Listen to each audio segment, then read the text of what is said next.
It is I, the famed Scotsman, Connor MacLeod. Hola. Me llamo Juan Sanchez Villalobos Ramirez. Ramirez, my brother, my closest friend. Would you care for some baguette with some haggis on the side? We didn't have this in Egypt. I forgot if I can pull up the theme song. Hold on. This is all the power you ever had. Now it is mine. Pity there is not more time for us.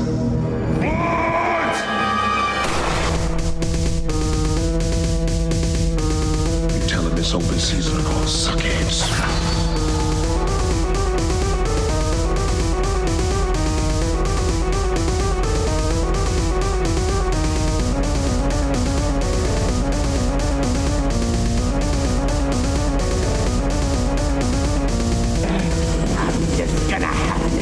You are left. No more clowning around. Fire!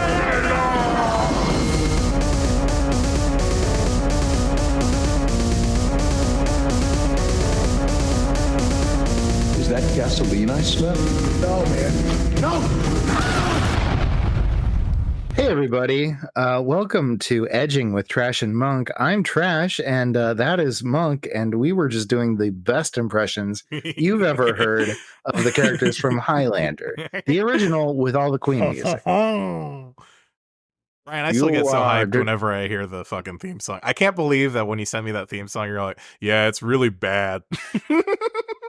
I'm still doing fucking air drums whenever I hear the fucking theme song, Brian. Hell yeah. Thank you. I appreciate that so much. I actually saw a friend. So actually, funny story, you bring that up because I saw a friend just put out is putting out a short film, like a 10-minute short film. And I was like, she was asking if anybody was going to do, wanted to do music for it. And I was like, maybe. Yeah. And now I'm feeling confident. So thank you. Thank you so much. I probably still won't do it because I have untreated massive ADHD. But well, you know what else you can add to the pile of things that aren't getting done is we could probably refresh some of the movie quotes in here. I think we talked about getting Mortal Kombat in the theme song. Mortal Kombat. That's true. That's true. For this episode, I think we could have a Highlander. There can be only one. Like when fucking Connor MacLeod says it at the very end. That would be really good. Actually, that would be a really good ad for this. If I could find some like really clear clips from some movies, I might do that. Hell yeah. I probably won't, but I might. Mortal Kombat. Just Sean Connery saying anything. Yeah. Ramirez. Can you believe it, listener, that they really made Sean Connery play a Spanish character from Egypt? Because they did that. They did that in this movie. Let's hold off on that because I got you're right. You're right, but also I'm so just stunlocked by that. I've got so much to say about Ramirez, but and Christopher Lambert, and most of all Clancy Brown. But let's not jump into that. All your friends here on Edging with Trash and Monk, all our all the actors you know and love that definitely have been relevant for the past 20 years. Yeah, none of them have fell off. None have died. Is Sean Connery alive or is he dead? No, he died. Okay. Well, Sean Connery died, and also he was a right prick. So like, yeah. Well, you know what? Sean Connery's from like a lost era, I think, of just like sketchy dudes. Mm-hmm. Like the sketchy dudes today are not built to the Sean Connery specs of like just like you can kind of smell him whenever he's on screen. Mm-hmm. It's like Jared Leto, like for all his sketchy, he's probably I think the sketchiest dude I think we have in Hollywood right now. Maybe I'm wrong. He No, doesn't hold a candle to it. Jared Leto's got a really special kind of thing going on. He's like, Yeah. because he really does, from the moment you see him give Cult Leader, Yeah. is also accurate. Yeah. Love that. But he doesn't immediately give off like and this is part of the charm, right? Is that he doesn't give off immediately like I'm going to be a sex criminal. But like he is. Don't get me wrong, but you don't get that immediately. You don't look at him. You go, oh, it's Jesus Christ. Yeah. Oh, Jesus. I think this is like Joker, the worst Joker. This is like the modern day sketchy dude. This is like the archetype for like the woke postmodern sketchy dude in Hollywood is like Jared Leto, Johnny Depp. Who else? Yeah. Drake. Yeah, no, absolutely. But also you got to remember, even during the time of Connery, I'm just gonna do the voice every once in a while. I'm so sorry. I'm just going to do the voice occasionally. We had eyeliner in this movie. We had Bill Shatner at the same time as Sean Connery. He's another sketchy ass dude. He was so sketchy they made an entire fucking Futurama character about how sketchy he was. They do.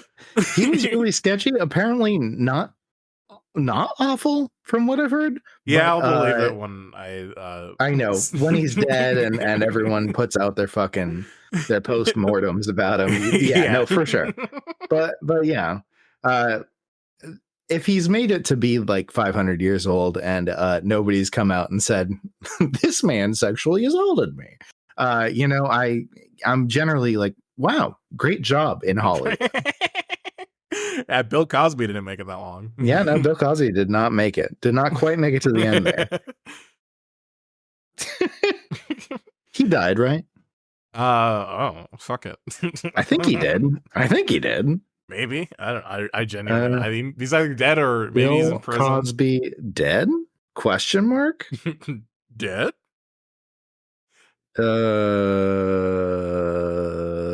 Speaking of celebrities, still alive. Yeah, I thought so. Yep. Speaking of celebrities, we're on fucking beef watch still. I think we wanted to talk about this so bad. Oh yeah. And then we waited a few days, and now the beef's still warm, but it's not piping hot like it was before, you know? Yeah. And by the time this releases, it'll cool off even more. Oh yeah, this beef's been sitting out. It's like unless somebody releases yet another track, which I mean, it can happen. Someone could release a track. One party might release a bullet into their skull. It could happen. We're against that here. Yeah, it would be a crying shame. Although, if you think about it, Zack Snyder is kind of like our Drake, you know? Yeah, that's true. That's true. just a villain that we have to take to task. Yeah, that's true. We dropped the first episode on Dawn of the Dead, and fucking he didn't even get a chance to respond before we the 1-2 sucker punch. Oh my God. What was it? I feel like I was talking to a friend last weekend, right? And we were talking about the show, and they said something about like being respectful about like art and media and stuff like that. Mm-hmm. And for some reason that like related to the podcast in my mind, and I was like, well, here's the thing. I'm on a podcast entirely about being disrespectful, which isn't true. We aren't all about being disrespectful. We give respect when it's due, you know? Yeah. But I did say, we did say that it was a mistake to tell Zack Snyder to kill himself in the one episode because he should kill himself because of the other movie. And I was like, like, I don't even, it's not wrong, like I'm sure people are going to be like, oh, bring hands about, no, Zack Snyder should not be with us. if anyone was gonna do it, Yeah. If anybody was going to, I'm not pro this, but I'm just saying, if anyone's gonna do it, I would prefer it be Zack Snyder. Yeah. Yeah. Anyone Top else of the who's list. done it? We had a list of enemies at one point, didn't we? We had like Yeah, Hitler. it had like list. Hitler on it, and Zack Snyder. We should write this. This is why fucking Nixon wrote everything down. You just lose track. Yeah, pissed you off. Yeah, we need that. We need to make sure that it survives for the Edging National Archive when we eventually die. We need to make sure that when we're indicted by a grand jury, there's plenty of written evidence to correlate to the taped evidence. I just want to be, if I go out sitting in front of a crowd of people and they're just like, and it's, in a courtroom, there's some puffed up judge sitting there looking like a real bitch. And they let the judges puff in the courtroom. They're fucking smoking in there. I'd smoke down with a judge. Blunt rotation, and it's like the That'd judge. Be a nightmare. It's the judge, it's the defendant, it's the prosecuting attorney, and it's the bailiff, and they're all just fucking taking hits. Yeah, nightmare, blunt rotation. Yeah, fucking. And that's the thing is, this like bitch judge is just up there being like, why did you just tell Zack Snyder to kill himself? And I'm like, well, because he sucks. Well, because it's a free country, damn it. Because this is America. I've got something called a First Amendment right. Have you ever heard of the First Amendment, Judge? I don't know. Have you ever looked at the Constitution? Oh, you banned that last month? Also, do you see that flag over in the corner? That's got gold fringes on it. You can't court-martial me. I know your games.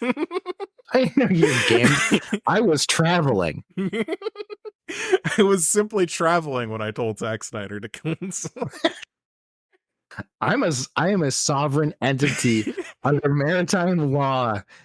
And the judge is like, actually, the First Amendment only exists to let large corporations sign checks to politicians. It actually doesn't say anything about individual speech written.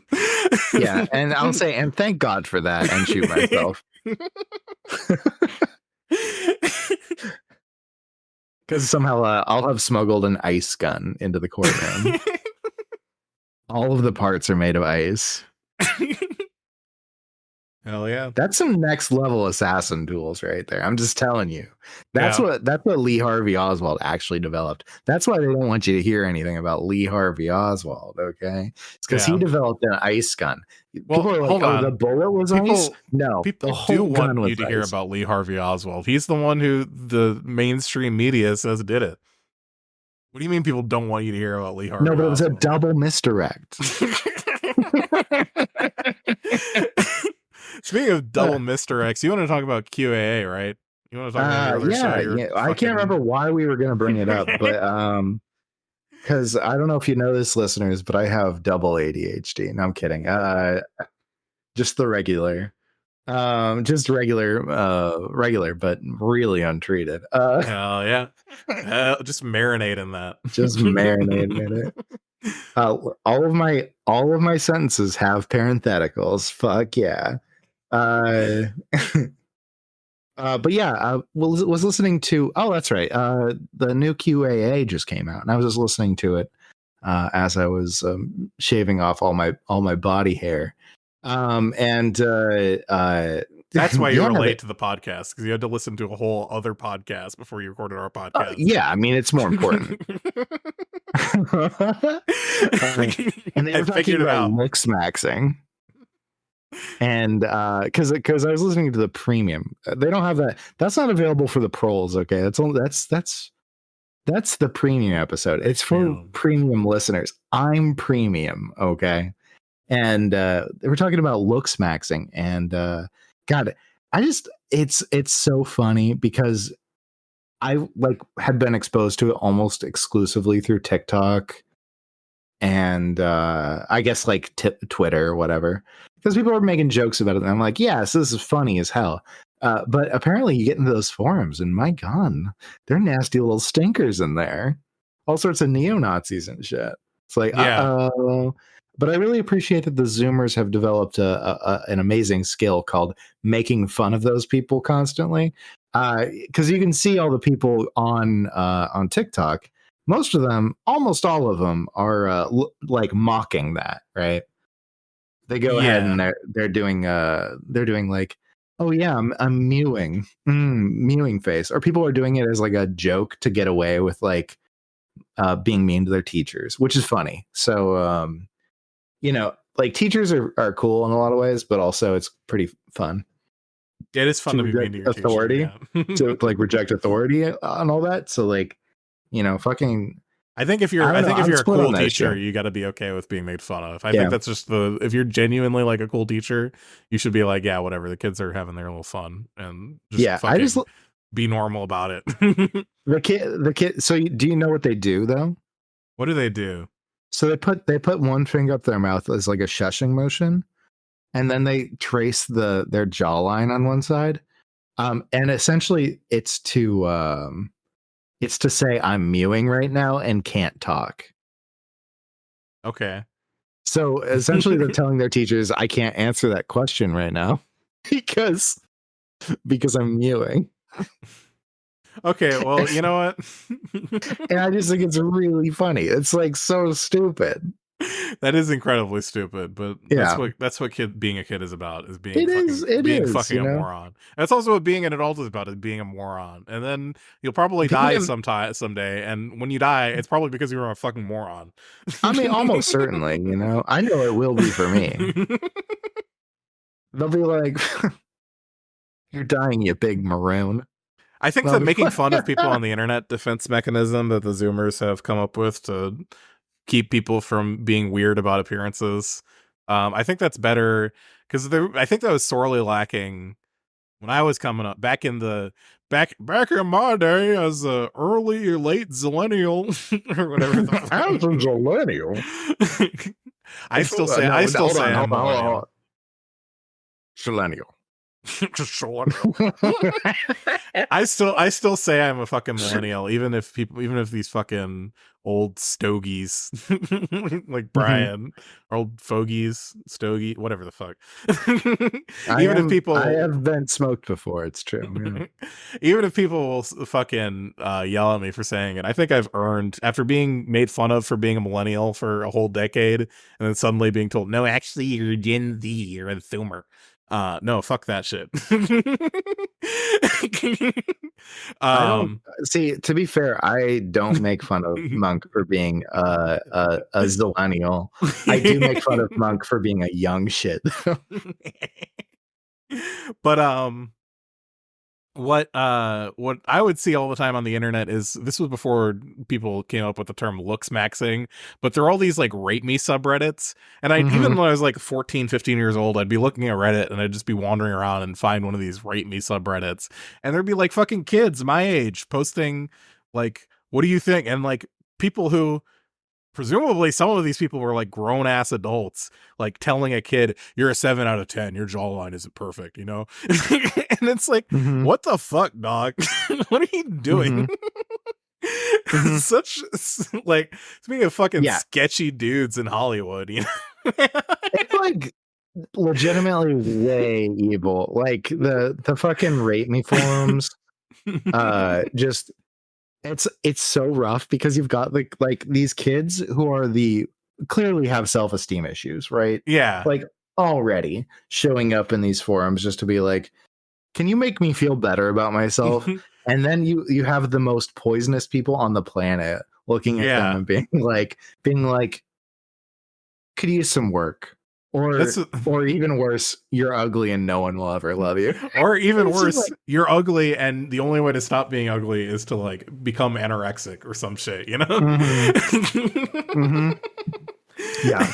But through my 5-step plan of developing an eating disorder, and 5 times, then you'll then you can be beautiful. Woo. Oh God. Have you ever seen the movie? I don't know if we should do it for the podcast, but have you ever seen the movie Drop Dead Gorgeous? I have not. Great movie. Definitely has some moments that are a little bit problematic these days, but yeah, I think Will Sasso plays a developmentally disabled man, and his father keeps calling him the Arsler throughout the movie. You know, there's some stuff like that in there. That's life. But that's life, baby. That's life in I think Texas. That's life today. Yeah. Yeah. Yeah. You think the people saying the R slur to bro? People used to, like, at my office that I used to work at. People will just fucking say the R slur, like, right in front of, like, our director of HR or, like, in emails. So wild.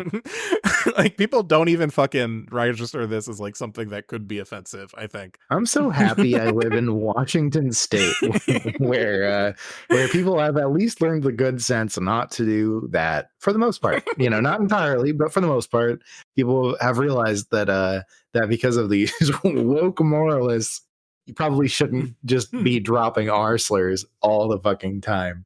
Amazing. Yeah, Texas is a different planet. Wild stuff. People will drop some T slurs too at the office. That's another one. Ooh, yeah, I bet that's more common. You know, I think that happens most places still some. But, you know, but I'm sure Texas is really good at it. Don't get me wrong, I'm sure Texas is excelling. Okay. We're number one. So continuing the track of movies that I love being from Texas. This movie, I believe, is in Texas. And it's about it is not. Never mind. It's not. But it is from like the Midwest, which is like soft Texas. I'm kidding. I'm just bullshitting. But it's got all your favorite actors in it. It's got what's her, I can't remember any of their fucking names. You'd recognize so many people though. And they're all playing these like people living in this small Midwestern town, really obsessed with a beauty pageant. And so that it's like, so these kids can like get out of town and get like a scholarship to go to a beauty school. Mm-hmm. And it is like, it's one of the funniest movies I've ever seen. It's really good. Is it funnier than Dude, Where's My Car? Yes. Well, I mean, anything funnier than Dude, Where's My Car? Dude, Where's My Car is funny because it's got like really big ladies in it. And that's about it. Everything else is pretty unfunny in that movie. What's some other shitty? See, I'm of the opinion that most comedy movies are not just not good, but like unwatchably bad. Mm-hmm. For sure. What's another comedy movie that people like? Freddy Got Fingered. I mean, Tom Green is a genius, so yeah. I'm going to give it to that one. That one's good. I haven't seen it, but I didn't like the title, so I judged it preemptively on that. Yeah, that's fair. I would actually recommend watching that one. Okay. Unlike other like Euro Trip, I wouldn't watch that one. But I would watch Super Troopers. I'd give it Super Troopers. Super Troopers I watched because it was mandatory viewing if you live in Vermont. Did you like it? It was okay. Yeah, it's okay. It's not great, but it's okay. Zoolander, that was one I liked. Ooh, Zoolander was pretty good. I liked Zoolander sequel, and then I saw it like 50 times. And then, well, yeah, what the fuck are they going to do in a Zoolander sequel made like 2 decades later? That's going to be funny. I mean, Zoolander also just had so much like quotable good shit in it. Yeah. Like, what are you going to do with this? What is it, a school for ants? Very funny. I loved that. I love it when they're just like, these models are dumb. Yeah. One of the few times, but it's good. One of the few times that Ben Stiller, I think, has actually had a good performance too. Yeah. It's like, I think it helps also that Ben Stiller was playing, this is kind of the opposite of what we were talking about with Christian Bale.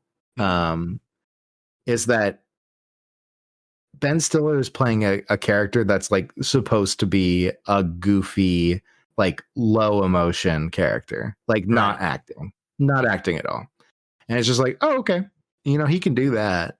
But when it comes to like actually playing a character, No. Yeah, No. like No. the good Ben Stiller roles are Ben Stiller in Zoolander, and then Ben Stiller as himself in like 3 episodes of Curb Your Enthusiasm. Those are the only times I've enjoyed watching Ben Stiller. He was really good in Curb. Yeah, absolutely. Okay, so I got the list. You're gonna love this. The list of people that we hate. Did you find it? The list of people from Drop Dead Gorgeous that you will know. I've got that I will know 5 names. I've got 5 names, and I think you will know all of them. You think I will know them? I think you will know all of them. I would be shocked if that was true, but okay, hit me. Okay, Kirsten Dunst.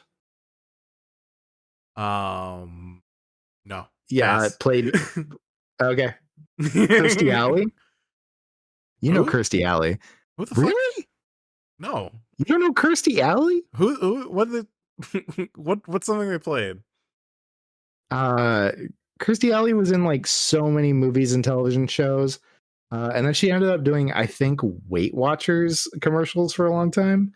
Yeah, how the fuck would I know that? I don't Weight know. Watchers? That's right. You're fucking homeschool fucking.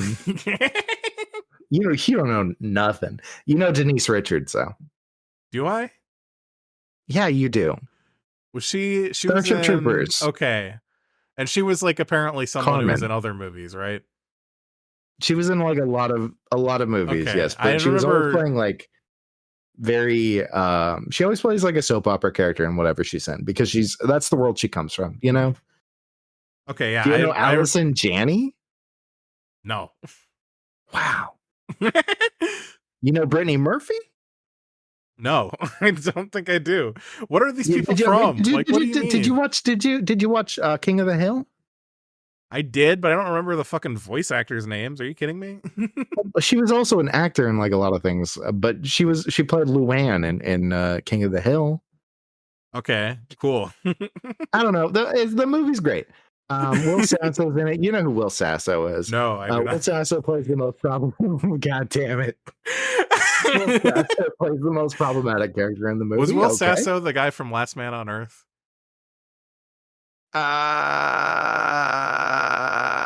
No, that's Will Forte. Okay. Yeah, I don't Thomas know. Lennon's in it, and he plays a pervert. Also, don't know who that is. God damn. Have you ever considered going outside? Where am I gonna meet all these famous actors outside? What the fuck? Like, just like generally, I mean, just like exposing yourself to like the dominant culture or anything like that. Why would I fucking do that? You're telling me, God. Go watch all these soap operas and figure out who these famous people. I don't give a shit. No, talk to me when you're in a movie where someone kills someone with a sword. I mean, one of them was literally in Starship. Never mind, it's fine. Okay, yeah, I remember. Kirsten Dunst played one of the main characters in Spider-Man 1 through 3. I haven't seen those in a long ass time. Also, you're gonna have to be in multiple movies that I remember seeing and play people that I enjoy for me to remember your name as an actor. All right. Yeah. Okay. Adam West is in the movie. Okay, Adam West was Batman. That I know. Yeah, there you go. There we go. Yeah, we got one, everybody. We got one. If Monk recognizes one person in a movie, that means that it's like a huge movie with like a major cast, because Monk lives under a stone. Absolutely. Under the ocean. For sure. Uh-huh. I just don't give a shit who these people are. I don't care. Whatever. You were that guy. Whatever. Until I'm talking about the movie on the podcast and I don't remember the name of the character. I can only refer to you by who you are. Yeah, sometimes it's Sean Connery, and sometimes it's Gerard Butler. Gerard Butler, or sometimes it's Connor McLeod. See, I know him because I know Christopher Lambert because he was in Mortal Kombat. There you go. Yeah, there you go. Oh God. The big fucking Clancy Brown pull is, well, there's Starship Troopers, but I actually don't remember who he was in Starship Troopers. That's so fucking wild. But who was he in Starship Troopers? He played the drill instructor who throws that guy? hand. He throws a knife through. I don't remember that guy. He's barely in the movie. People will say that I should know Clancy Brown from fucking SpongeBob, but I've always had a deep pathological hatred of all of the fucking Sponge. So,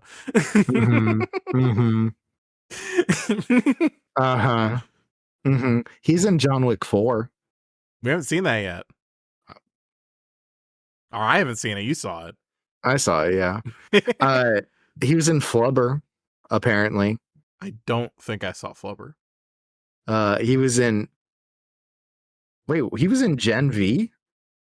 I definitely didn't see that. Did you watch The Boys or anything? I watched The Boys. I have a strong policy against spin-off shows. You know. Yeah, I mean, especially when the spin-off show has good. Especially when the name is shitty. That's like two things I can't tolerate in a television show. Is yeah. I also kind of am soft on The Boys in general. I thought season 1 of The Boys was really good, and then I think it fell off. I think that Gen V definitely captures a lot of the good parts of The Boys. Interesting, and is worth watching. Also, I just really do like a lot of the characters. Yeah, there's like a lot of the characters are really fucking cool. I really liked Jordan. Okay, let me just tell you. Okay, Jordan plays a bigender superhero whose power is that they can switch genders at will, and it just works like that. And also they're powerful, right? And so that's a pretty interesting thing to deal with in Gen V, and they talk about like what it is to be a superhero and all that. And then there's also I don't know, there's just like a lot of cool characters, really. And then that one guy who died recently was really fucking good. I don't have the names up in front of me. No. No. Chance Perdomo was like has been in a few things, was in like Sabrina, and I am definitely forgetting some other stuff. But Chance Perdomo did the first season, and they're probably not necessarily well, I guess they might return with season 2, but Chance died, so they just can't put him in the show anymore. Sad. Yeah. Sabrina, another thing I have not seen. I'm just trying to okay. I'm just trying to piss you off at this point. Yeah, I kind of figured, you know, I kind of figured there's no way that Monk doesn't know any of these actors. And then, but it turns out Monk actually doesn't know any of these actors. I'm sorry. Like, you fucking okay. Also, no one killed anyone with a sword in Starship Troopers. Let's get the fucking record straight on that one. It was just lots and lots of guns and gore. Yeah, it's fine. Whatever. Yeah, you're right. No one kills anyone with a sword. Oh no. Oh no. Speaking of movies where people do kill each other, mind. So. Yeah, Highlander, everybody. Highlander.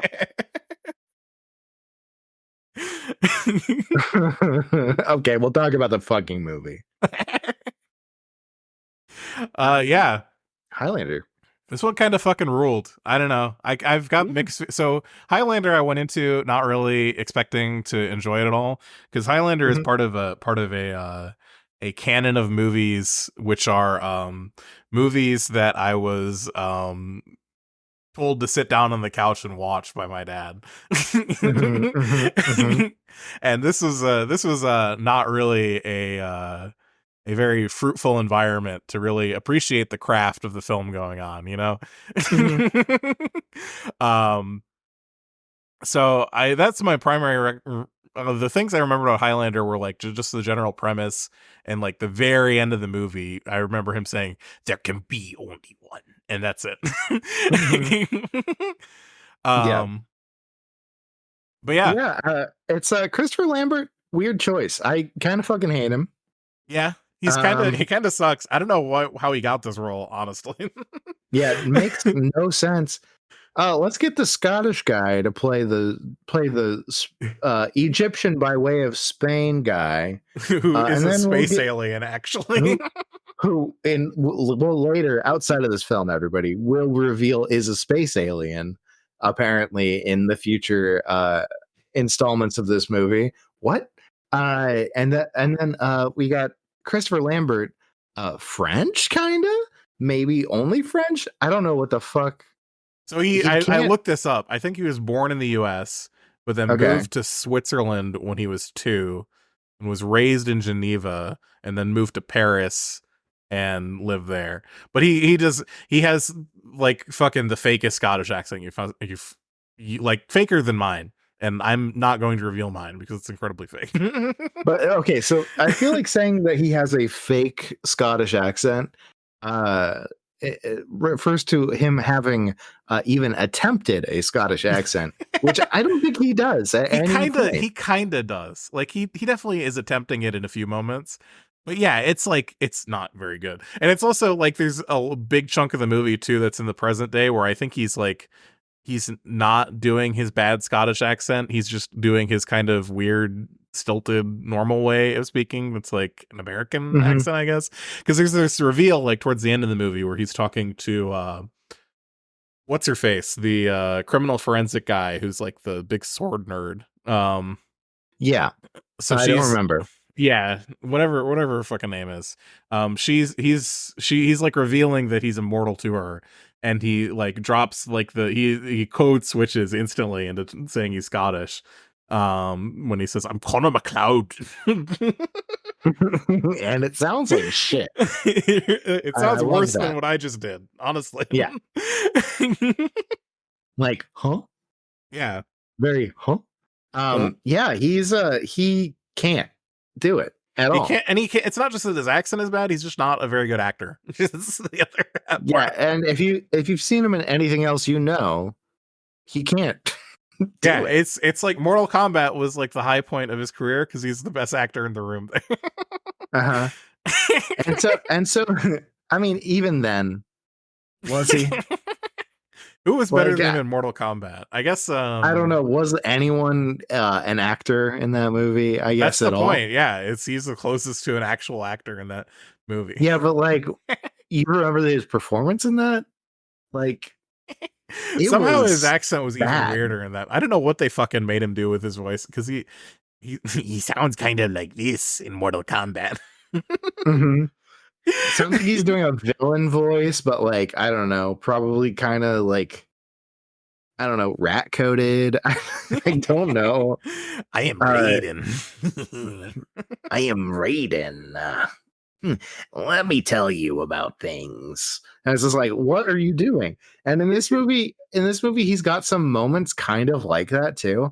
Like when they do that flashback when he's like his secretary, who it turns out has been like under his protection since she was like a baby because he saved her from the Nazis.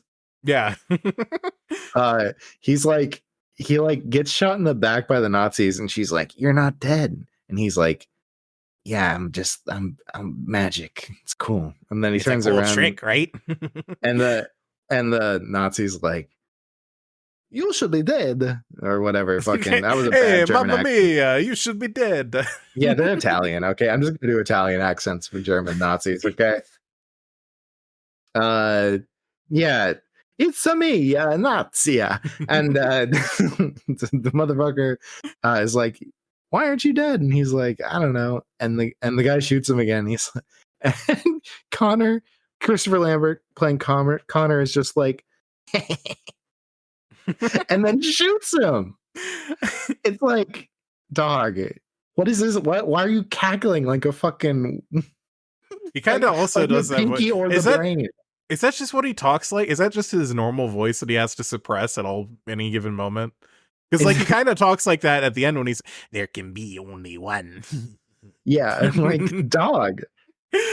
You sound like what's that fucking weirdo from the 50s who played a lot of movies, and he was always talking like this.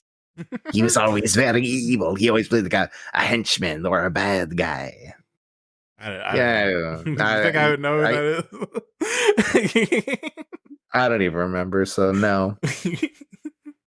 Uh, but yeah, so that's Christopher Lambert. He sucks, but it doesn't really matter. The movie rocks despite him. Yeah. You got Sean Connery playing Ramirez. It's so fucking insane to me that they got the most Scottish guy that's ever been like a major actor. You know, the most like to like be not the Scottish guy. It's like the hero. Yeah. I bet that fucking pissed Connery off too, to be completely honest. It might have. I mean, he definitely works through it though. He does deliver a good performance in this movie, even if his accent is hilarious. I bet that's why he like, because like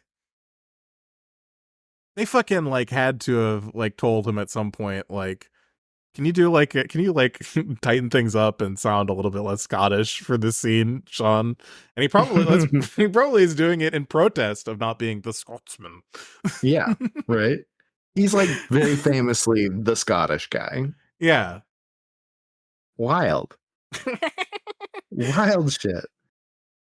But yeah, he's in it, and he's got the most fabulous outfit you've ever seen. He made the costume department work, and they worked. He has got an outfit that delivers Spain. It's got the hat. It's like bright red. Everything's bright red except for his coat of peacock feathers. He looks nuts and amazing. Just really great. Big fan. Great job, Sean. You weird motherfucker.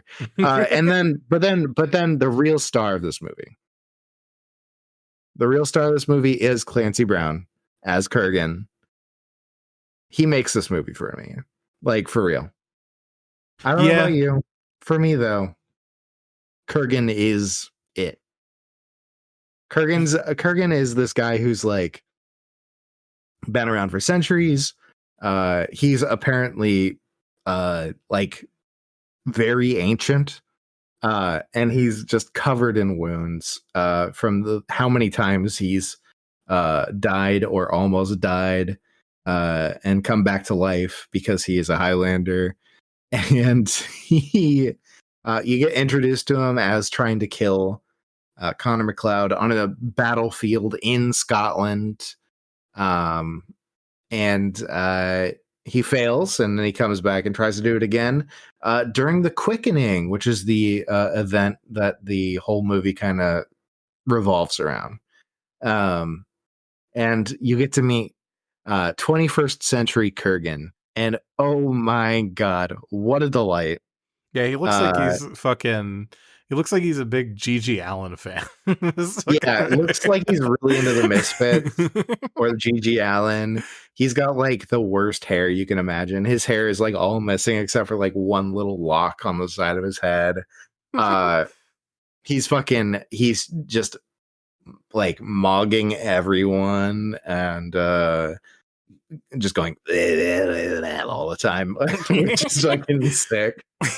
He had his throat got slashed in the past, you find out, by Ramirez. And and fucking so Kurgan still has the big scar from that, but it is all patched up with safety pins to really go for that punk aesthetic. And he plays like, I don't know, like almost a Lost Boys character, you know? Or I don't know, maybe not that. So almost like a From Dusk Till Dawn character, you know? Like just like an absolutely unhinged, fuck it all kind of character. Reckless driving around, ramming into delivery drivers, frightening women, priests, the elderly. It's like his whole is just being fucking terrifying and killing people with a big sword. Yeah. There's a lot of fucking, I don't know. Here's the thing. So I did really enjoy this movie. I do think that the I think that the villain, obviously Clancy Brown, did a great job. I think that there's a lot of little like side characters that also like they don't really make the movie the way Clancy Brown does, but like the cops that are working the case are like extreme like fucking dickbags about it, which because like they're basically people are getting decapitated all over the city because the Highlanders are fighting and they kill each other by lopping their heads off. So the policemen are on the case of the sloppy toppies. The sloppiest toppies. And they're fucking like they're just complete assholes about it, and it's entertaining to watch. Like they're not like individually any scenes from that I recall being like really like stand out above the rest. But there's I don't know, the movie just works on a moment to moment level that like there's not really a time when things are getting boring, and I think a lot of the times when something would start to be boring in the present day, they just flash back to the past, you know, and it's like you're watching like a different. It's like you go over to the other movie, which is something more interesting is happening there. Yeah, it's wild. He's just like not he. The movie's just like really well paced. Like I think that the director really made this movie in a lot of ways, or the director and the editor really made this movie in a lot of ways, because there are some weak ass performances, but like you know you do have all these characters that are really good color for the whole thing. You've got like all these people coming into from out of town, all these Highlanders. Yeah, like there's that one guy, what's his face, that comes in and he just like shoots the shit with like there are all these little side vignettes in the movie, like when he fights the Nazis, or like when his friend from out of town comes and immediately gets killed, but he has this little moment where he is talking to Connor about like, remember that awesome party we threw? And Connor's like, yeah, I do. Yeah, and it doesn't really go anywhere. It doesn't really go anywhere, Yeah. but it's well written. It's like feels like a naturalistic type of dialogue, and it seems like it's taking the premise of the movie seriously, which is something that I love to see when movies are not constantly undermining themselves. Yeah, it's great. Fucking amazing. Love to see it. Doesn't happen very often. I'm kidding, but on this show, it does happen a lot that movies are making fun of themselves constantly, and not well done either. It's just you know, you don't have a whole lot of fucking shoot 'em ups. You got a lot of fucking crank twos though, you know. Yeah. God, that one sucked. Yeah, it was bad. It was bad. I gotta say, and this is a nitpick because the movie's still very good. For a movie about people fucking fighting with swords, I gotta say the sword fighting leaves a little bit to be desired. It's like, okay, it's fine. Yeah, it's That's fine. about it. There's like a couple that are really good. There's a couple that are really fucking good, but not many.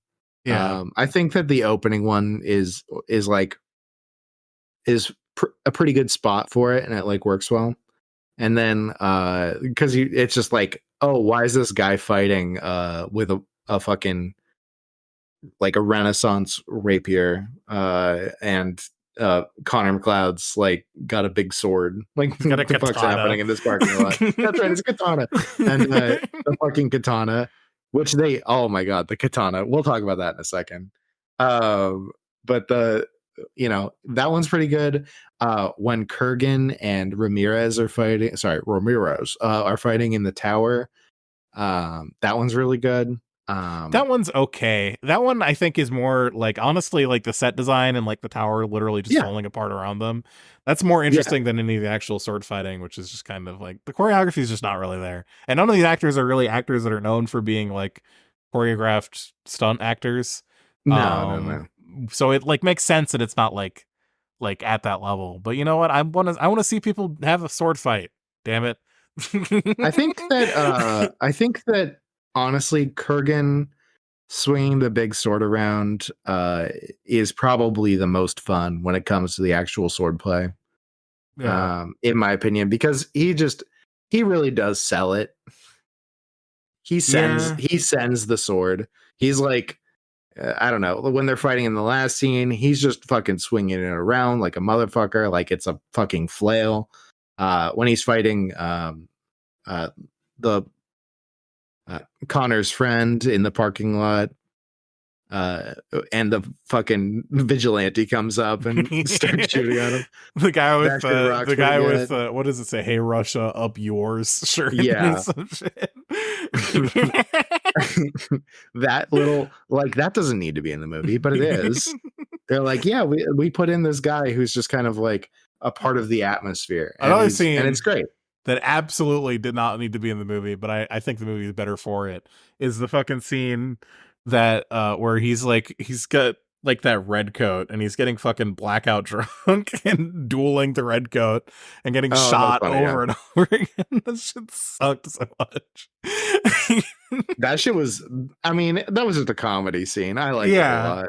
It was, but like to dedicate like a whole flashback and like getting costumes set up and then like fucking like that's a very high effort joke that goes literally nowhere, you know? And I respect the movie for doing that. I think more movies should have more pointless waste of time in them. And I'm not being sarcastic at all when I say that, genuinely. No. It, like, I mean, the thing is that like it doesn't go anywhere, but it is very much character building. Yeah. It's like, yeah, this is Connor McLeod being a fucking like, this is what it's like. I feel like that's a lot of what the movie is just being like, this is what it's like to be immortal. Yeah, and who wants to live forever, in the words of Queen. Who wants to live forever? Oh my god. Queen being like the whole soundtrack, I just love that so much. I'm a huge Queen fan, okay? I am. Shocking, I'm sure. But like that shit sells the movie to me a lot too. Is that, oh, you're just gonna hear Queen sometimes, and it's gonna rock. You're gonna love it. And you know what? And I do love it. So that's great. Princes of the Universe is one of those songs that you can talk about it with any Queen fan and no one knows. Like nobody knows it except it was in this movie. And that's probably part of it, is that like this movie got a lot of hate, right? A lot of people fucking do not like Highlander. I love it. I think it's everything that that I wanted from a movie. Like Monk loves verses, right? I've been trying so hard to not bring up verses because I didn't want to drag this fucking dead horse back out into the open. But I do. I know, but this movie is like what I want out of a movie that you like, kind of like verses. You know what I mean? Where it's like this movie is like impertinent and like kind of goofy, but fun. Like it's fun, and it's got the fun violence stuff that, you know, we all love to see a little bit of sometimes, right? But like, you know, it feels a little more put together, and I enjoy this one more. We've talked about it off of the podcast, and I've come to understand why Monk likes verses and why I don't like verses. And that helps me a lot because I need to understand why things happen. Because that movie is baffling to me, but Monk loves it, and I understand and I respect that. No, you don't. Don't lie. No, I respect it. I do respect that you like it, and the reasons you like it, and understand why I don't like it. Yeah. Yeah, I don't know. This one, I think, I don't know, definitely different entire emotional spectrum than versus from this one, for me at least, watching it. I don't know. It just seems like it's like versus has a very specific type of like unhinged energy to it that this is kind of lacking in. Although it does, like, Clancy Brown is kind of fucking nuts too. So I'm not gonna say that it's not there at all. But yeah, the movie Highlander is, I think, a little bit more interesting in the sense that like it like wants you to like actually think of what the ramifications of like living in this world are, because there are a lot of scenes that are like literally just about like what's what's this person's like emotional state like? How are they dealing with being immortal? They have like the scenes, and that's like the whole point of the movie is it's actually trying to make some sort of like, there's not really like, the narrative is like not really, it doesn't have any like narrative arc for the characters that's interesting at all. Like basically it's about they all fight and then the winner becomes like, it's like the end of Lucy for the winner. You know? Yeah. Um They become the ultimate being. yeah, but it's like yeah. that's not really the point of it in terms of like what the narrative is trying to get. It's like, it's definitely like in terms of what is relevant to like the point the movie is trying to make, because I do think it's trying to make a point. Is more it's honestly more those little slice of life vignettes where it's like, this is like how this person's emotional state is right now, and you just move on from, it's like a collection of little vignettes more than it is like an arc with like a narrative through line, more so than just like something that connects these little moments together, you know? Yeah, it's like of course, I think the thing you're referencing for the most part is the story of McLeod getting married and having a wife and trying to have children for a long time. And they just live in the Highlands, and she gets old and dies, and they can't have children. And that's like, he just continues being the same while everything is changing around him, and you can see that it like takes a toll on him for real.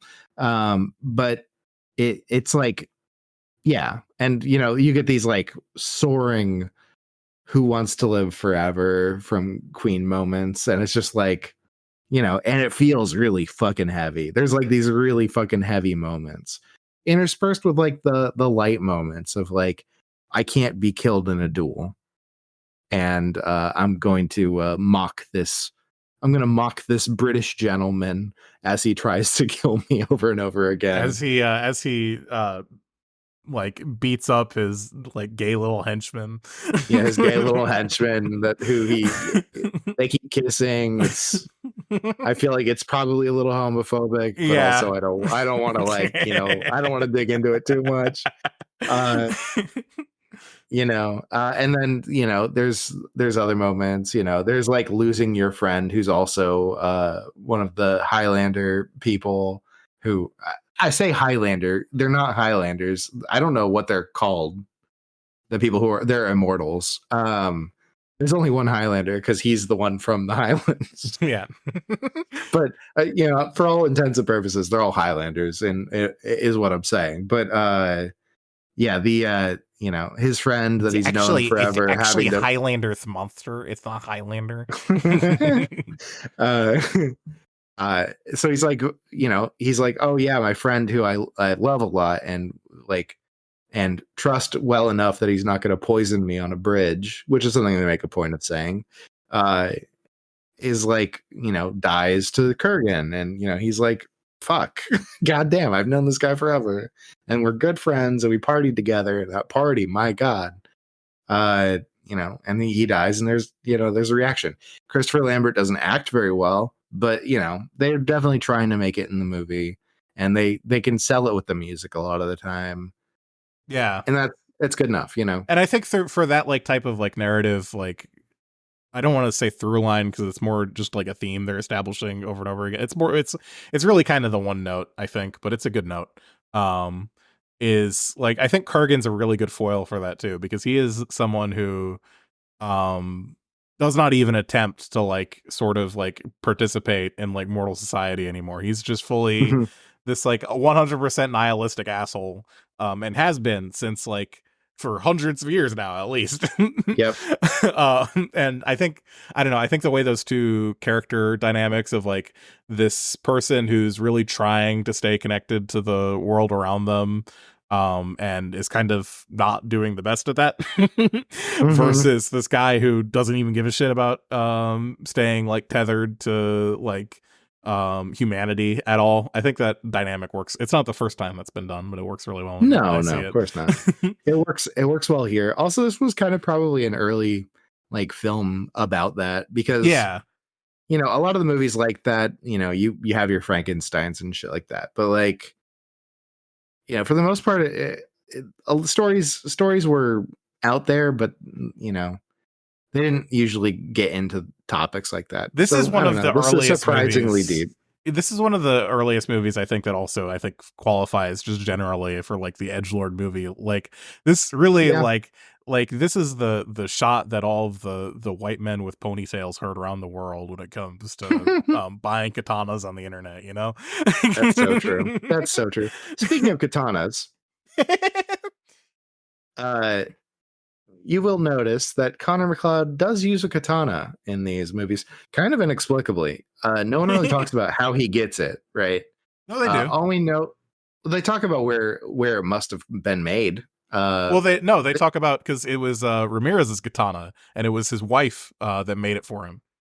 Oh, yeah, his wife in Japan. His wife in Japan. Yeah, the Egyptian guy moved to Spain.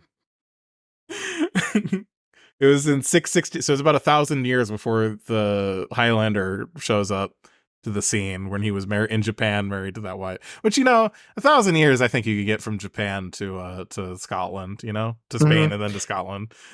So one thing I did remember is Monk commented. Yeah. Oh, you could absolutely make that difference. You could actually absolutely make that travel in that time. That's easy. Yeah. But one thing Monk did say was, oh, that's way before anyone was making katanas.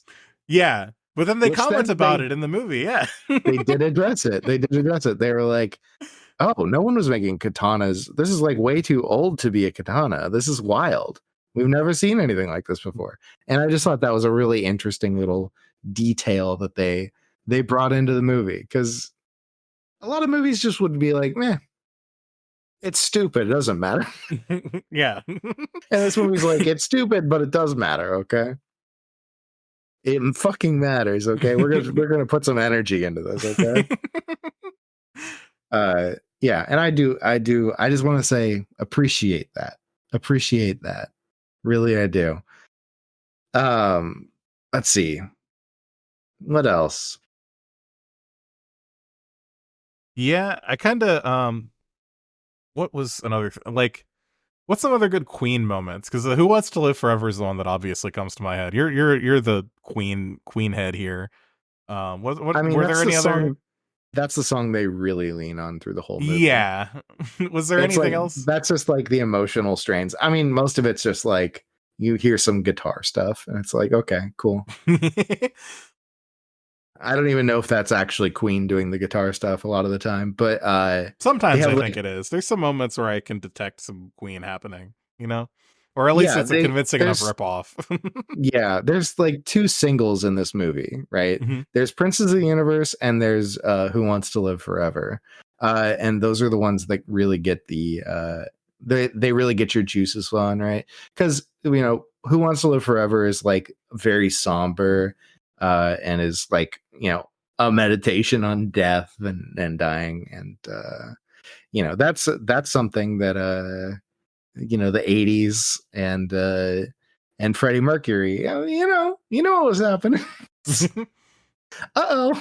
And but then Princes of the Universe is, I think they made that specifically for this movie, because it's about Highlander. It's just about people like and it's got like those really big like flying guitar moments. Brian May really fucking leaning into it, and you know, it sounds cool as fuck. It's like very hairy metal, you know, at those moments, despite them not being a hair metal band. Yeah, that's I mean that's most of it. I just looked at the Wikipedia page for Who Wants to Live Forever. That song was also made for Highlander. Really? Oh, wow. Yeah. But it feels really meaningful. It feels meaningful beyond a song for a movie. Yeah, it does. And maybe that's just Freddie being like fucked up good at singing, but like, yeah. Like, damn. One of the rare people who's good at singing that I also like to listen to sing, you know? Yeah. There's a lot of people who are like, wow, you're a great vocalist. I never want to hear you ever again. Yeah, the whole opera effect where it's like, oh wow, you're really good at this. I can't connect to this at all. Yeah. But then you've got like, oh, Freddie can fucking sing. It's like, wow. And you're playing music I can listen to. Wow. Listen to that. Yeah, tell me about riding a bicycle. Very interesting. Yeah. Yeah. Yeah. What did you think of the end of this movie? The end of the movie, I kind of thought it was like the end of Lucy, which I also need to watch that shit. There's another movie you'll hate. I've watched Lucy. And yeah, I kind of hate it, but it's not like the worst, but I kind of hate it.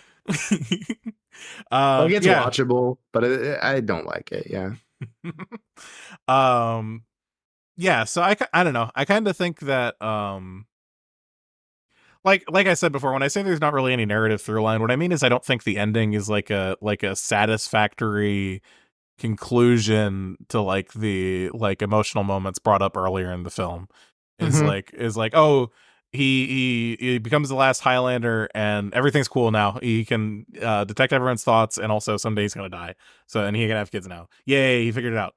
And that's like kind of like a because like the whole reason why it's emotionally like fucking like poignant is because a lot of like, even if it's not like people, obviously there's not anyone out there who can relate to like, oh, I know what it's like to live forever, that shit sucks, but there are people who can like relate to like what it's like to feel like you're like static and like a relic of the past in a world that's not the same as what's around you. Like I felt like that when I went to fucking Austin a couple years ago. Yeah. And so it's like when you bring up something like that and like the emotional like resolution to that like theme of the story is, oh, he kills the bad guy and then he's fine, is like, it's just an anticlimax. I don't know. I thought it, I don't know how they could have done better, but I also don't really think that I don't think a good ending was really in the cards for Highlander, to be honest. Yeah, I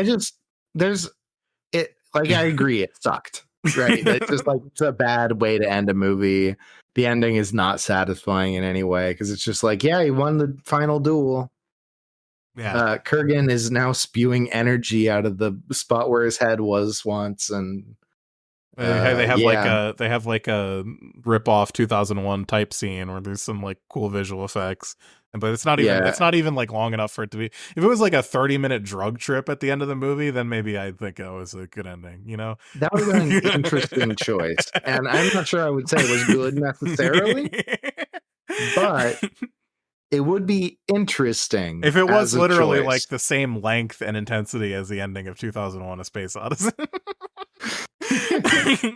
Which I know just be more like Kubrick is like not really helpful advice, I think. For Highlander, yeah, you're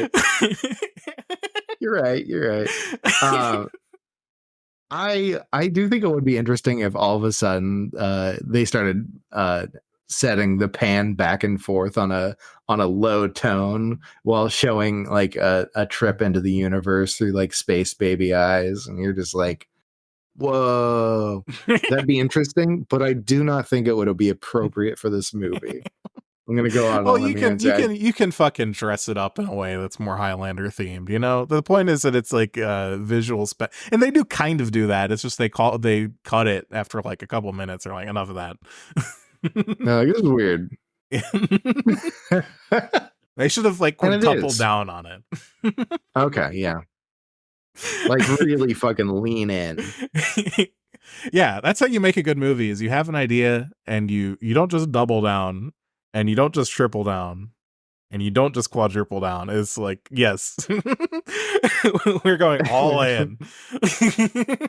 Like, I don't even disagree with that generally, but again, applying that to the entire rest of this movie, no. Well, yeah, the rest of the movie also would have needed to be changed for that to be a good ending. So. Yeah. If this movie was kind of psychedelic on its own already, I'd say, I think let's it should. go. I think Highlander should be like fucking psychedelic. I think Sean Connery can also act in a psychedelic movie. It was fucking in Zardoz. That shit ruled. He sure fucking was. And that movie did fucking rule. Absolutely. I know people love to hate on Zardoz sometimes, but that movie, yeah, people are really Faded afraid to Flames. admit it's the best movie ever made. yeah. I don't know if I go quite that far, but it is really good. It's really good in a weird, fun way that I love a lot. Especially the end scene when they do exactly what we're describing right now. Vis-a-vis Sean Connery that would have and his actually been wife. the end of Zardoz would have actually been a really good ending to Highlander, where it's like a time lapse of like him growing old and dying. Straight up. Yeah, that would have fucking rocked. Is being like, oh, now he knows everything and can finally die. Yeah. Unlimited power, and you can die and have children. I was like, okay, that slaps. And you can now show him. You can show Christopher Lambert, full frontal naked, and his friend, wife, girlfriend, character. His penis investigator is wearing a little beret and smoking a cigarette. Yeah, there's a bag. It's just a baguette. They just put a baguette on his crotch. It's like a strap on, but like it's a baguette. That's why you suck the strap. Is sometimes it's a baguette. Sometimes a baguette, and that's yummy. And she's there, and they both just like are growing more and more haggard and dying and turn to bones with like children that then grow up. The bread is rotting away. That would be fucking amazing. Why didn't we have that movie? And that's because cowardice. This was cowardice on the filmmakers, right? What are you trying to please the studio? Yeah. Come on. Yeah. I kind of think the whole elevators on it. You know, I kind of think the wub wub wub wub song is great. You know, fucking let's go. I kind of think the romance subplot in general was just kind of like, I don't know. I didn't think that, and this is probably just because fucking Christopher Lambert can't act, but I didn't feel like there was any real chemistry there at all. Nope. Not at all. I don't feel like there was even really a romance plot. Really, it was just kind of a cardboard rubbing against each other. Yeah. In fact, I think that the entire romance plot of the current time in the movie really could have been mostly cut. I would have really, as much as I love Clancy Brown's scene driving her around in a car, all Crazy Taxi style, you know, it also kind of it is contributing to this like love story that just doesn't need to exist. Yeah, in the logic of the film. So like, you know, it's like either commit more to it and make it real, or like cut it, right? Make it more of a love interest, make her more of a prominent character. Like you'll notice in our discussion of this movie, and this is accurate to how the movie is. Like there's three women that are like main characters in the film, and they're all subjects to Connor McLeod, basically, right? That's first his like wife, who he lives with for a long time, and she dies. There's the artifact dealer who is investigating the sword, and therefore ends up hanging out with Christopher Lambert, and then she like is falling in love with him, I guess, and they're like gonna fall in love or whatever the fuck. Who cares? Straight bullshit. I don't fucking care. And then but then there's also the child from Germany that he saved. And these are all like now in the secretary zone.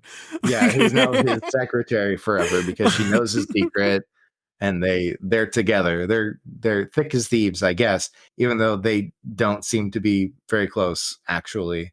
Yeah, you only meet her like twice. It seems like there's like some unrequited feelings. Yeah, she which is like that. Yeah, maybe it's supposed to be like tension and like fucking like Christopher Lambert can't act, but it really just feels like she has a thing for him and he like knows but also does not give a shit. It's like, I've raised you since you were a child. Like, no, this is terrible. Yeah. And if that had been like something they went into and discussed, it would have made more sense.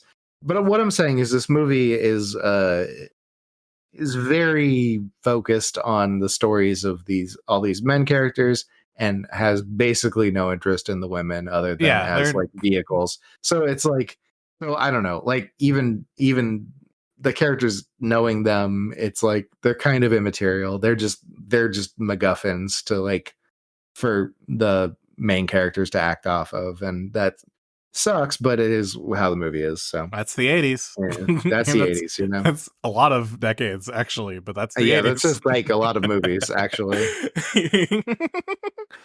So that was Brian's gender discussion moment, talking about feminism in movies. Now, this is not a good one for that. Okay, there you go. Better than Sucker Punch. Well, I mean, that's a low bar, isn't it? It doesn't actively hate women. I don't know. It's interesting because Sucker Punch, I feel like Sucker Punch really, I don't know. I didn't pay enough attention to the movie. But I'm kidding. I did pay attention to the movie. I do this for you, listener. Okay. But Sucker Punch, the characters do seem to be, they do like probably pass the Bechdel test. I'll tell you that. I'll give you that much. Okay. It does. Now, it definitely does. In this movie, no. You're correct, but I think that is an instrument of how flawed the Bechdel test is and how it's a joke from a webcomic and not something. Absolutely agreed. But I'm just saying there's it's not the simplest equation of which one is better, a better feminist film, Highlander or Sucker Punch.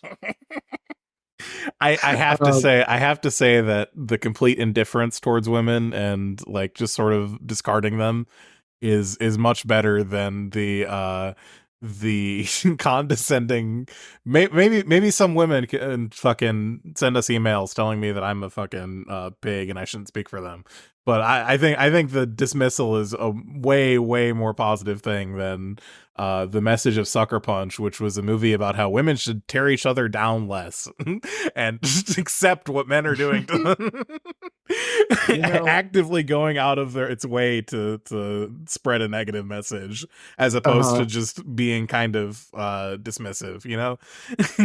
Yeah, no, I mean, I think in a lot of ways I agree with you, right? But it is also it's just not so simple, because I mean, like, non-characters versus negative characters is like I don't know.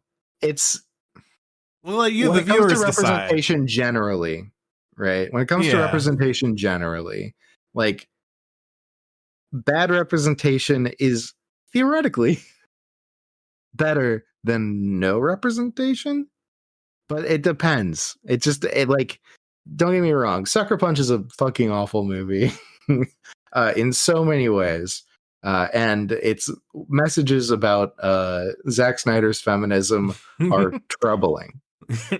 But I want to hear from the viewers on this. I want all of our 2 women who listen to the show. Yeah, is there a woman who listens to this show? I want all of them to fucking email in and tell me that I'm correct and Brian is wrong.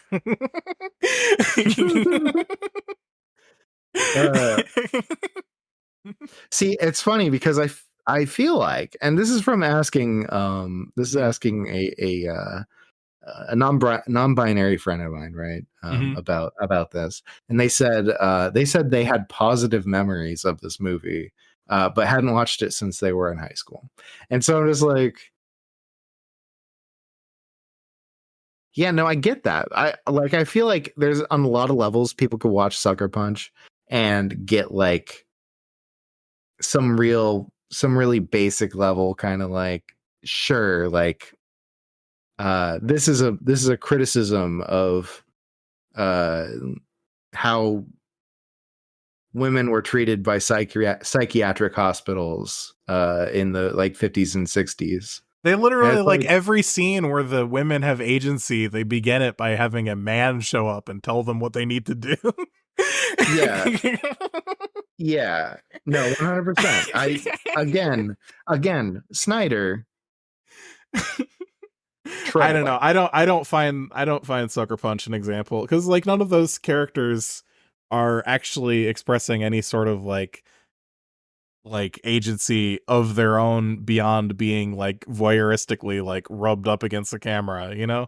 Like that's I don't know. I kind of we'll have to see. We'll have to see what again. I think I'm agreeing with you, but just saying, I'm just like allowing the possibility that somebody watches this movie and not this movie, Sucker Punch, and thinks differently. There's no way you could think differently of Highlander. Yeah, no, there's nothing to think about in Highlander. It just fucking isn't there. Yeah, there's the women are there to like as like a costume. Yeah, they're just there for Connor McLeod to bounce off of, basically. Do they get real like explicit with it at any point? Is there like, I guess there's some titties in this movie, right? I don't think so. I think there was 8. Oh wait, that's right. They have the one sex scene. Yeah, that's right. They do have that one sex scene, and I guess they do. Now that I think about it more, because it was a few days since we saw this movie, and I did just now remember that there's like this big thing about this big reveal at the end where I had my way with your wife which I actually forgot about until right now. So yeah, maybe there's more to it than meets the eye. Kurgan does sexually assault his first wife. Or his second wife, because his first wife is the one that fucking told him get the fuck out of here when he. Oh, that's right. His second wife. His second wife, who then Ramirez is like, oh no, this is my wife. Don't you can't hurt Connor. Yeah. True. And then she never told him, and he's like, oh my god, she was living with that pain all this time. It's like, yeah, I mean, it's like an interesting thing to bring up, because it is like a common thing that happens where someone will get. It is an interesting thing to bring up, but I think bringing it up at the last part of your movie solely to taunt the antagonist with is kind of not the greatest way to do it. If you wanted the movie to actually make,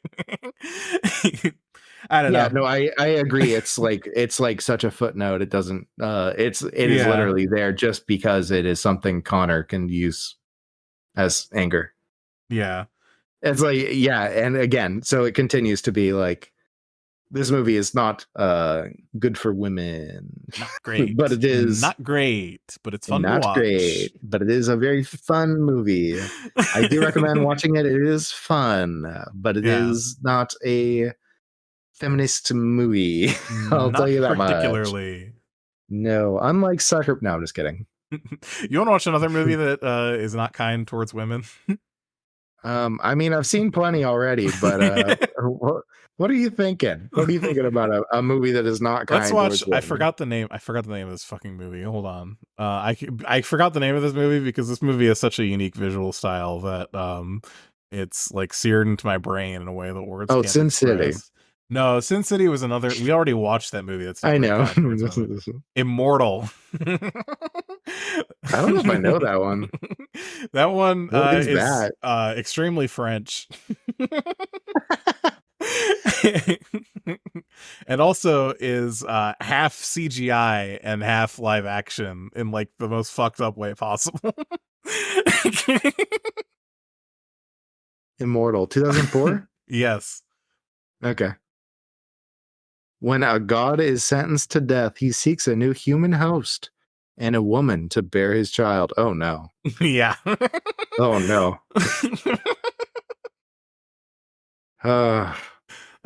Oh, look who gave it 4 stars.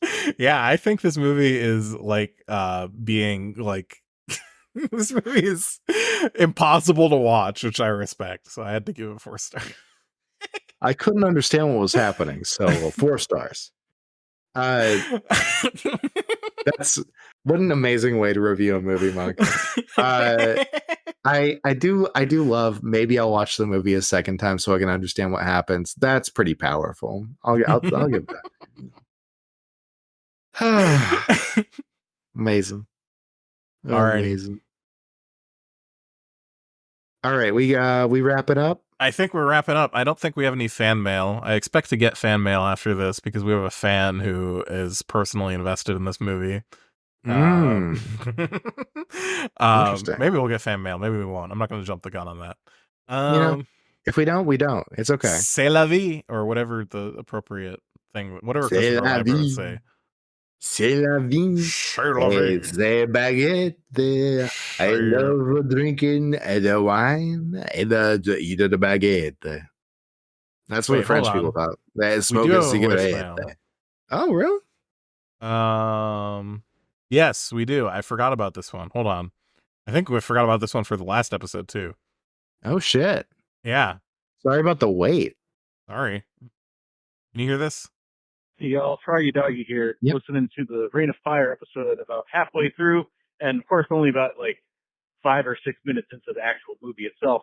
But you mentioned, I don't think Alex Jones watched this movie or watches movies in general. He absolutely does watch tons of movies, and usually it's the same movies over and over, but he does go to theaters every once in a while. He saw Oblivion, and he saw whatever the other one with Matt Damon in Elysium. He's very much a candidate for a edging with Trash and Monk guest. If he didn't global homo or whatever. Global. Anyway, I am like, it's 50-50 whether or not he saw this movie. Like, this is right up his alley.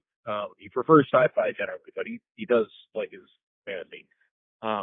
I am going to try to find this picture of Alex Jones looking at the fridge in the middle of the night with his ass crack and toothy shoulder blade as described. Fuck yeah. It sounds amazing.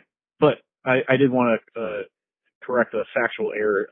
He does basically tie in everything to movies that he has seen. Everything is a movie. He will talk about how many books he's read and then only do movie analogies. That's just how he thinks. All right. I'm going to get back to listening. Y'all have a good one. Well, thank you for the fact check on Alex Jones. Thank you so much, Troggy Doggy. And not to bring it back to QAA. But this is something really common among what are they called? Conspiracy theory people, right? Is that they will watch a lot of fucking movies and then incorporate them into their things. Have you heard of you know about med beds, right? No, I haven't. Oh shit. Well, so med beds are like a concept that is very popular and has been used to scam a fuck ton of people at this point. There's the med beds, Elysium, they had them in there, like a very explicit, this is like what a med bed looks like, and people have used it as like a description of med beds since that movie came out, as a way to be like, yeah, med beds, like in Elysium. And so all these people are like trying to get cured for diseases. No. And so they're giving all these money to these scam artists who are running these med beds, and they'll like bring these med bed things or things that look kind of like med beds to what are they called? It's like conventions and shit like that. Like, it's a huge thing. for conspiracy theorists to look like. It's not just conspiracy theorists theories. too. Like people get fooled about shit that was in movies all the time. That's how we went to war in Iraq.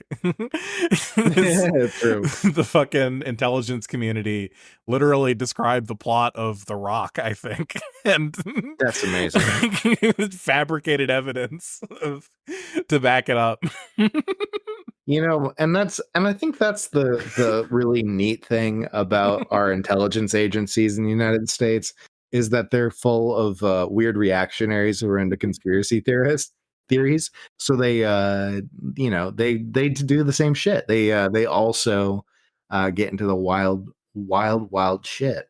What was it? Who was the God, what was it? There was some sort of weird conspiracy forum that there was a leak of all the emails, and like half of them, not half, okay, but like a significant portion of them were law enforcement. And was it Andy Ngo?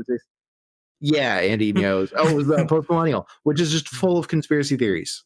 That's like all it is, right? Like the Post Millennial is just all conspiracy theories about like George Soros doing what's it called? Like outside influence, Portland, blah blah, you know, and so it's just like, yeah. So you know, just remember that if you're looking at a conspiracy theory, there's a significant portion of the American government that believes it. And on that note, send us your favorite conspiracy theories. This episode's gone kind of long. We'll try to edgelordpod@gmail.com. You can call the edging hotline at whatever the fucking number is. 920-350-EDGE, 920-350-3343. Tell us about your favorite fucking conspiracy theories. Tell us what you believe in, what dumb shit you like. I don't know. Yeah, Bush did do 9/11. Bush Senior did 9/11. Bush Senior did 3/11. 7/11. Bush. 11/7.